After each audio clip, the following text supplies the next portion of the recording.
why should someone study the topics which are not related to the academic? Why should someone study the philosophy? Why should one study philosophy? This in itself is a philosophical question. Don't you want to know the truth? How many of you are happy with lies? If I ask you, why do you desire for such a thing? You won't be able to tell because you don't know your inner mechanics. You must also know why you feel disappointed when somebody doesn't praise you. If you are uneducated within, if you don't know what darkness pervades your insides, then you just finish off the earth itself as we are doing today. The horrible specter of climate change and nuclear conflict. And this darkness is commanding that technology, that power, that everything. If it is natural to have individualistic freedom, why is it so difficult? You said it is not that easy to understand. Is it really not that easy to understand? If you are not free within, can you really be of use to anybody? Understanding leads to spontaneous implementation. The problem is that when it comes to understanding, fear takes over. Listening stops. All kinds of rubbish arguments spring up to defend falseness. That's where you lose it. So we can escape this conditioning just by doing. Real doing will just happen like an explosion. You won't be able to stop it.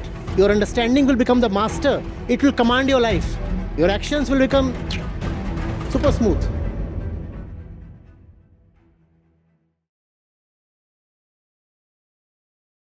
Thank you, sir. Can we have our next panel member?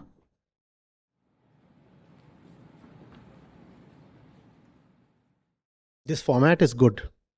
I like this rotating format. So many people get to be here and I too get to interact with many people. Yeah. Yes. Hi, sir. I would like to relate my question, which I have experienced from my childhood, that our teacher, our parents wants our prime focus on the academics. We are taught that scoring good in the subjects like maths, physics, and other subjects is like a part to the success, and reading the non-academic books is just a way to kill the time. So my question is not to choose one over the other, but to understand the philosophical relation between these two. Why should someone study the topics which are not related to the academic? Why should someone study the philosophy? To follow up with my question, I would like to highlight a quote which I came across while reading your book. It's the defining characteristic of the real education is that it liberates you from within. So what the real education means? What do you mean by liberating you from within? Why should one study philosophy? Yeah. This in itself is a philosophical question. Yes. This is why you should study philosophy, because you already have this question. Philosophy is your affection for the truth. You're leaning towards the truth. That's the etymology. Your regard or your love for the truth. That is called philosophy. That's where the word philosophy comes from. Don't you want to know the truth? How many of you are happy with lies? How many of you are happy with lies? By the way, the cover page there reads, "For those tired of sweet lies." How many of you are happy with lies? Nobody, right? Right. So it is this love for truth that we all innately have. That's called philosophy. Philosophy is not about frameworks and systems and thick books. Philosophy is this basic question: why should I carry such friends? You want to know the truth, right? Is this fellow even a friend? This is a philosophical question in the broadest sense. What should I do after my BTech? Again, broadly speaking, this question belongs to philosophy. Philosophy is not just about Marx and Kant and Schopenhauer, no.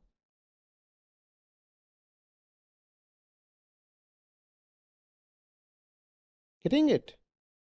And that's the reason your parents very wisely advised you to read stuff beyond your school or college curricula. I wish we had more parents advising the same thing to their kids. Because education as we have it today tells you of a lot of all these things and does a very good job at telling you of all these things. The bridge, the ocean, the space, the car, the computer. Yes, we have done well there.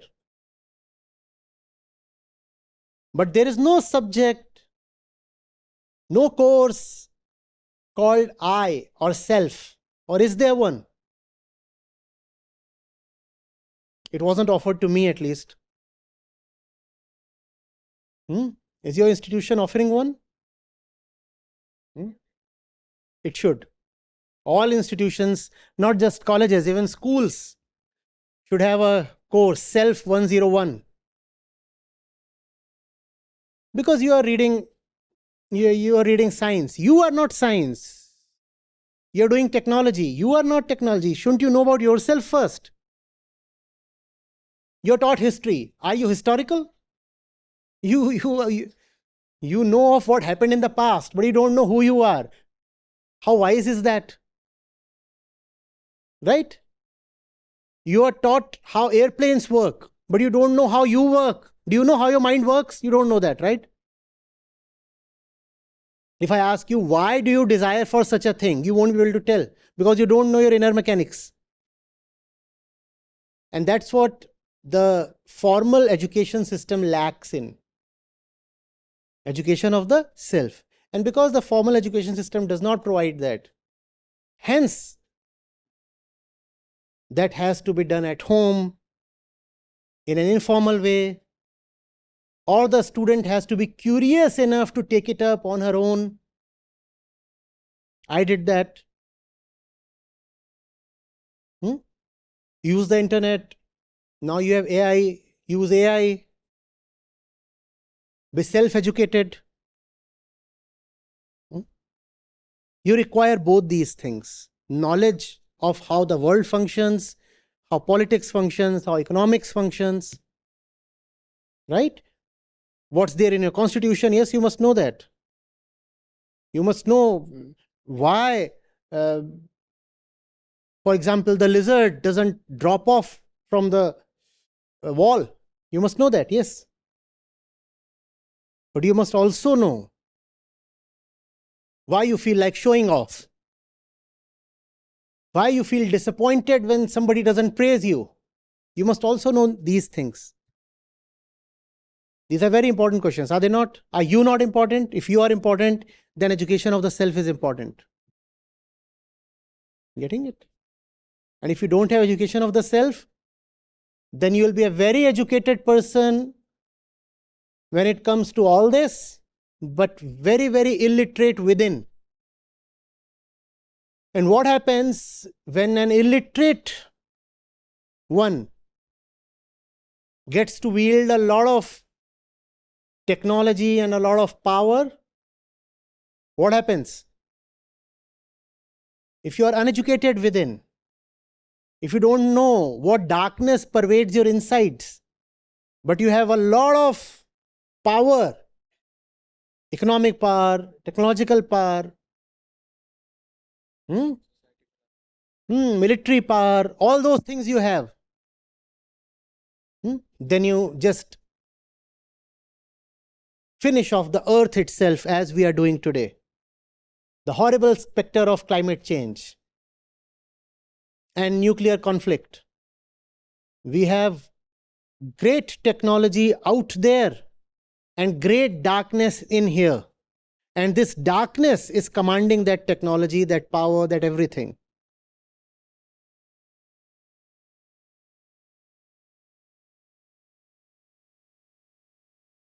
After the panel, Follow up to this. Right, you're talking about the education about the self. So my question is basically, if it is natural to have individualistic freedom, which I believe it is natural to want individualistic freedom, then Occam's razor, why is it so difficult to get there? Why is it the path of least resistance? And how do we, I don't think it's right to accuse anybody of not understanding this, because it's difficult, it takes time, and there is complete oversaturation, not only in media, but well, like, yes, this counts as a self-help book, it's going to help you, but it also confuses people because media is oversaturated. Not even media, even our mentors, educators, even institution, it's just a confusing mess. How do you see through this oversaturation? That was a long question. Yes. Yeah, I'm just wondering where to pick the thread from.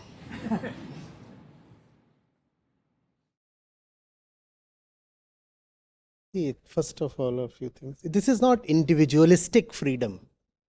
Because the moment you call it individualistic freedom, you are framing it as individualistic freedom as opposed to social responsibility.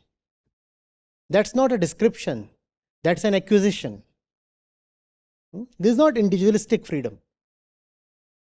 And this is not freedom that liberates you of responsibility. In fact, freedom for the first time puts the right responsibility upon you. If you are not free within, how can you be of use to anybody? Please tell me. If you are not free within, can you really be of use to anybody? So it's not that kind of paradigm. Individually free, but socially irresponsible. No, that's not what we are saying. Secondly, you said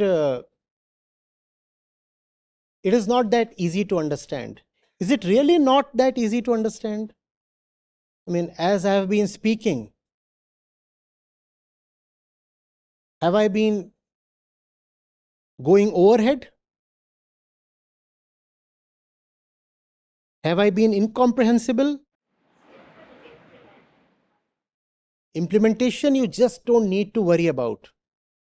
Right now, you are imagining the obstacles in the way of implementation. Don't do that. Implementation happens on its own.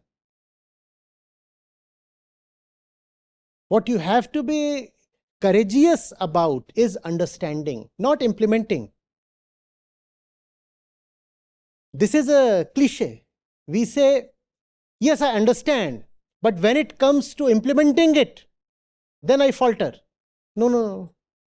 If you can't implement it, please admit that you have not even understood it. Understanding leads to spontaneous implementation. You don't then have to say, understood, but how to implement. Understanding is something as clear as seeing a fly in coconut water.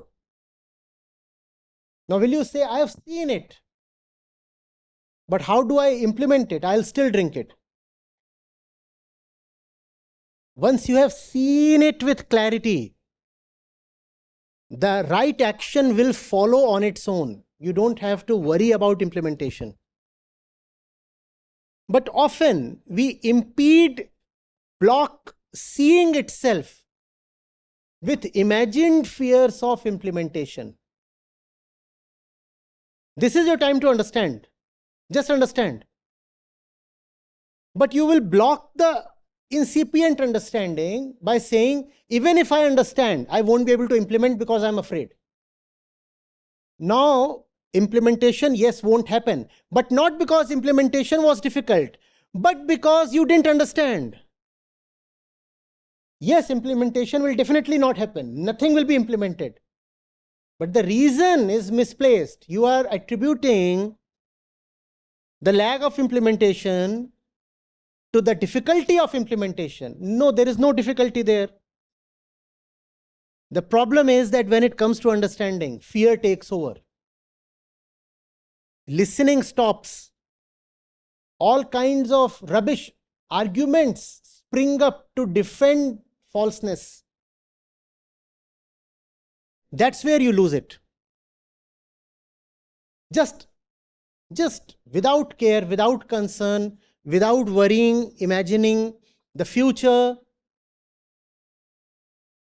Acknowledge facts as they are.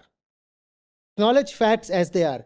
But that's not the way our machinery operates. What do? We say, yes, this is there to be acknowledged, but in advance, I want to first guess what will happen in future if I acknowledge. So before acknowledging it, you bypass the table. The fact is there on the table to be acknowledged. But before acknowledging it, you will leapfrog to the future and want to be assured that if you acknowledge it, you won't be harmed in the future. And when you go to the future, there is just imagination. And the imagination will tell you, you will be greatly harmed if you acknowledge this fact.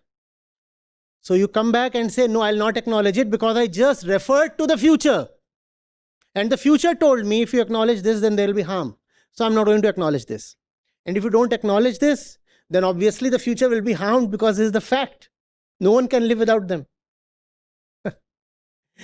And when the future will be harmed, you will say, see, my assumption has been verified. I knew it's going to be difficult, and it proved to be difficult. Yes, it did prove difficult, but for an altogether opposite reason. Getting it? This is something you can be totally convinced of only when you start taking baby steps. Start daring into the unknown, and you will see that no big harm comes your way. Yes, there will be small inconveniences, but you are strong enough to handle them. Don't worry. You are.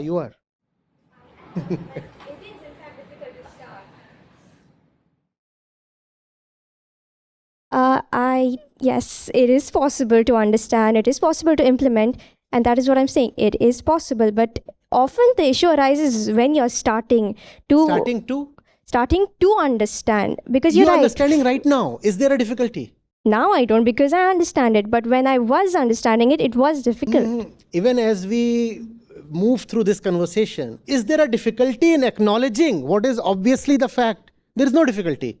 And that's all that you need to do. Just submit to what is real.